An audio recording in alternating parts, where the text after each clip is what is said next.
ममता दीदी के राज में अगर किसी दिन पहले चरण में चुनाव हो जाए तो समझ लीजिएगा कि अब धरती गोल नहीं बची है, चौकोर हो गई है, क्योंकि 15 बूथों पर दोबारा से वोटिंग शुरू हो गई है। जी हां, रीपोलिंग। आप सभी जानते हैं पहले और दूसरे चरण के वोटिंग के दौरान कितनी ही दंगे हुए थे, कितने ही बम फूटे थे, मारपीट हुई थी, नकली ईवीएम के मसले सामने आए थे। तो इन्हीं मसले और शिकायतों को देखते हुए इलेक्शन कमीशन ने ऐलान कर दिया है कि हम दोबारा वोटिंग करवाएंगे 15 पोलिंग बूथ्स पर, जिसमें साउथ 24 परगना जिले के डायमंड हार्बर और मरघाट पश्चिम विधानसभा क्षेत्र शामिल हैं। डायमंड हार्बर के 4 और मरघटा पश्चिम के 11 इलाकों में रिपोलिंग होगी।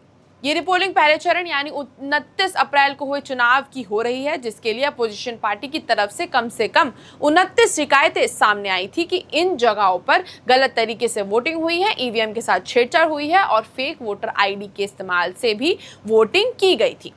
इसके बाद इलेक्शन कमीशन को यह निर्णय लेना पड़ा।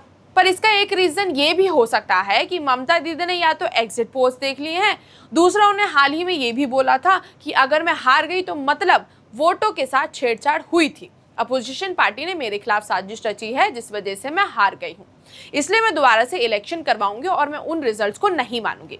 जिसका कोई लॉजिक बनता ही नहीं है, क्योंकि अगर जनता जिसे चाहेगी और उसे अगर वो बार बार चुनेगी तो कोई भी हार सकता है, कोई भी जीत सकता है। इसका मतलब ये नहीं कि अपोजिशन ने ममता दीदी के खिलाफ साजिश ही रची हो सकता है जनता इस बार परिवर्तन चाहती हो, इसलिए वो ममता दीदी को ना चुन रही हो।